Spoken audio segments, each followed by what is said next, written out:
Greetings, friendo, and welcome to D&D Storytime at Rip Daddy's house. I'm your host, Dave Makes Noises, and today we're here to talk about our favorite and or weirdest pets in a D&D campaign. I managed to tame a Bulette, basically a land shark, with a character who had a -2 to animal handling. It was being ridden by an attacking enemy, which is how we argued it was tameable since the monster manual says it isn't, but since it was in the module, DM let it slide, and we managed to snipe the enemy off its back.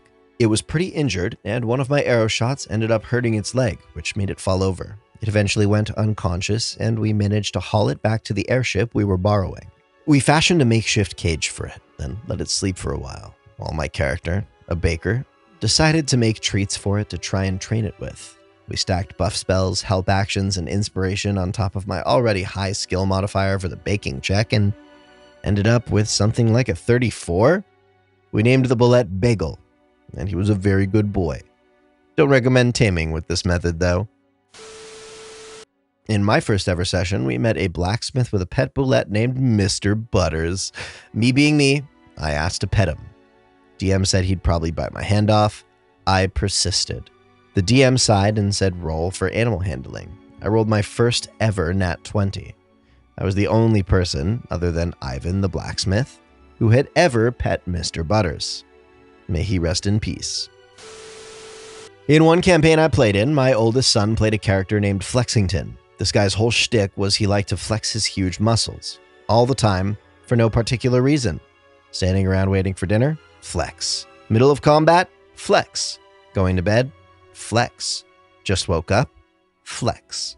At one point in the campaign, half the party went to a pet store. One character got a 9-tailed fox named Invitz who would cast healing spells and saved our party from a TPK once. And another decided they wanted a squirrel.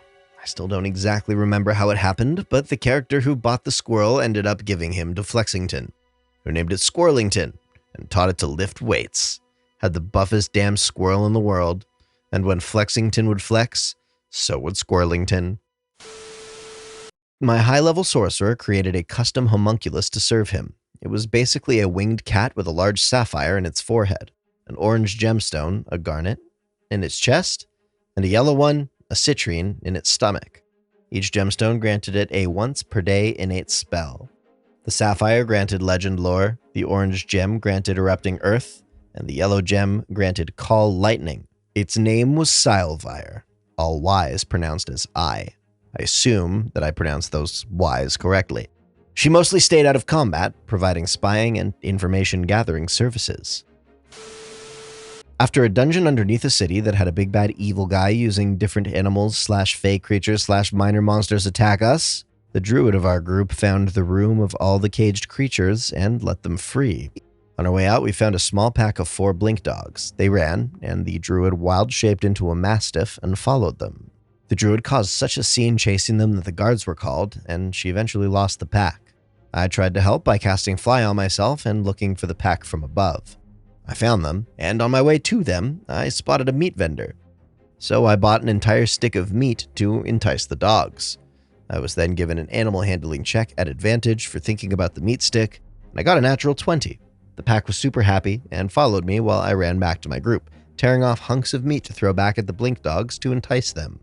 Since then, the blink dogs have been happy with us, but have been taking more of a liking to my character than to the druid, which is driving her nuts. Our party got accidentally transported to the Underdark.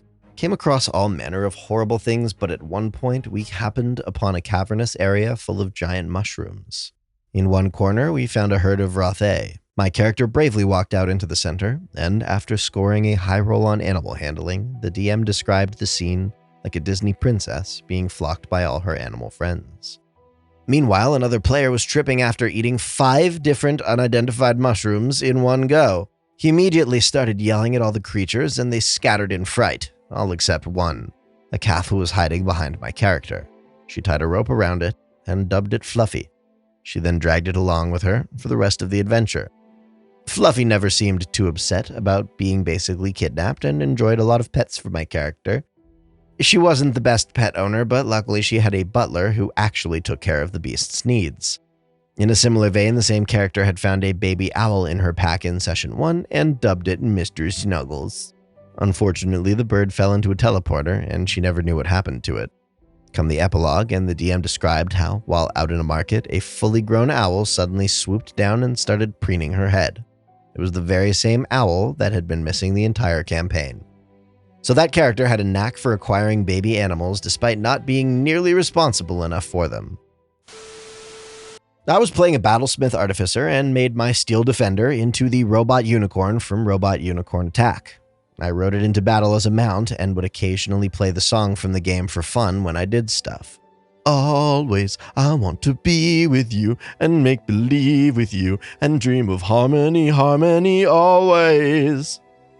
That song? Yeah, I've never played that game before. A hippogriff named Solstice. 3 of them were fighting a black dragon wormling/youth on a beach where we were camped. One was down, so I healed it back up and used Speak with Animals to ask them to help us. The dragon was downed, the other 2 hippogriffs flew away and kinda stopped attacking us. Solstice was the only one that actually helped, though. His wing ended up being broken, but with some bone setting and a series of excellent animal handling checks, the hippogriff mount was here to stay. The DM was not expecting that turn of events, lol. There was a wolf named Gully, who was also a revived/spared battle enemy, but Gully proved too skittish around settlements, so I had to let him free. Another character had a small parade of otters, one of which is giant and was simply a reskinned riding horse per princess class starting equipment, but through some shenanigans has become empowered. My character is focused on reclaiming her divinity as an angel/goddess, as are other PCs in this campaign. Otters and koi tend her shrines, so she spends time in the wilderness chatting with otters and convincing them to take their rightful place in settlements, shrines, temples that she and the PCs are setting up. At one point, there were 8 otters. And lastly, I had a character who was a Beastmaster Ranger, Zookeeper, Celestial Warlock, who had a Pygmy Griffin Beast companion and a baby Phoenix familiar, who tried to solve all problems with animal handling. She'd find random pets in wildernesses and then find them good homes along her journey, only ever one at a time because I didn't want to drive the DM crazy. The DM ruled that monstrosities like griffins were susceptible to mutations when eating magical monster parts. The griffin obtained mutations eating chimera parts, becoming more draconic, a gloomstalker heart, becoming shadowy and more neutral, and lastly eating some angel god flesh and becoming a glorious fluffy-winged tiger felidar with modified stats. Rehomed pets included a warmth-loving lizard with a blacksmith's son, a gem-finding mole wolverine with a kind jeweler, a molverine?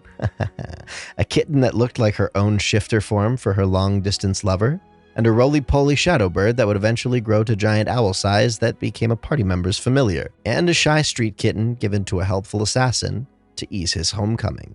His lover was not pleased he'd been gone so long. My favorite is my telepathic house cat. She was introduced around session 2 to 3 as a reference to my real-life cat Hannah. However, a few weeks after we started playing, my cat passed away. The DM let me keep her, and now she lives in an indestructible pet carrier on my back, with windows and a door, so she can see all the places we go to and can run out to play or hide inside when things get dangerous. During character creation, my friend rolled on a table and got a Bloodhawk companion, whom she named Shadow. When I rolled on the table, I got the ability to speak with animals. I immediately start chatting to Shadow, stroking his ego, and convince him that he's the leader of the party. Didn't take much work. The DM was great with yes-anding. Shadow would make grand pronouncements when I would speak to him after that, recognizing our efforts and accomplishments and always trying to get food. We named the adventuring group Shadow's Hunters. He was a dope and fun pet that wasn't even mine. Our party had just encountered a bunch of drow with pet giant wolf spiders when my goblin paladin reached the level for Find Steed, and I asked the DM whether he'd allow a spider for a mount because it would be on my character's mind at the time. Ratch was an adorably big-eyed spider, and Foss, my goblin, would always make sure to take it on walks in the park when we had the time. The DM had Ratch make a charisma check to see how it got along with the drow's pet spiders. Ratch turned out to be a bit of a ladies' spider and even romanced Dryder for a bit.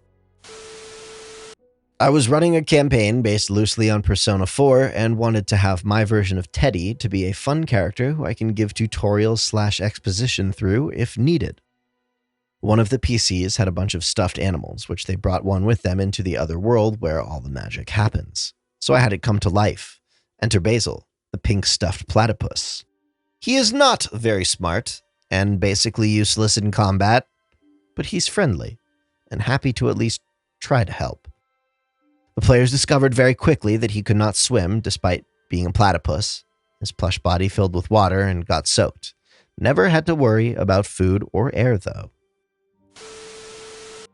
First session, my fighter bard and party had finished fighting some corrupted dryads in the woods. When my character investigated a nearby pond, he was approached by the only surviving naiad. He had a conversation with her, and when he went to leave, she asked to join him since all her friends and family were kinda gone. That's when he got his sweet-ass naiad in a jar. Not so much strange, but I got myself a little viper at one point so I could basically have a fresh supply of poisons to use in a poisoner's kit. I named him Smudge. Very sweet. However, the DM informed me I couldn't actually control him or anything, so later that session I realized I didn't own a poisoner's kit, and sold Smudge for information. When we later returned to the researchers I sold Smudge to, they basically said they sold my snake.